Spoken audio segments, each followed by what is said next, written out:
आज हामीहरू चाहिँ डॉक्टर साहब को हम लोग धनुष अस्पताल में काम गर्ने डॉक्टर साहब को छोरा को पहलो बर्थडे 1 इयर्स को बर्थडे में हामीलाई इन्भाइट गरेको थियो।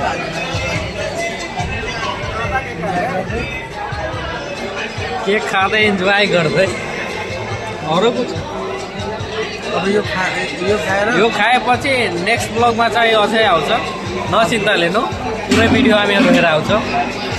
यो हाम्रो सिनियर सिटिजन भयो, जेनजिनमा पर्दैन यिनीहरू।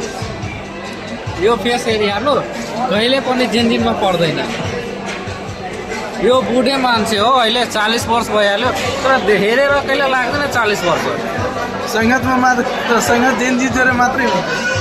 सङ्गतमा जेनजिनसँग छ, तर एज चाहिँ 40 क्रस छ। अहिले बिहे भयो छैन, कुनै केटी भयो भने एकचोटि सम्पर्क गरिहाल्नु। अहिले सम्झनु होला। अहिले कुमारै छ, कुनै केटी छ भने एकचोटि बरु रिक्वेस्ट छ। अनि उहाँ चाहिँ धनुषा हस्पिटलको इन्चार्ज भयो, म्यानेजर। अहिले कुमारै छ, मैले मजाक गर्थ्यो। 40 वर्ष छैन, त्यही 25 वर्ष होला। अब पेट निस्केछ, त्यहीमा केही कुरा छैन। ल है गाइज, फेरि नेक्स्ट ब्लगमा मिलौँ।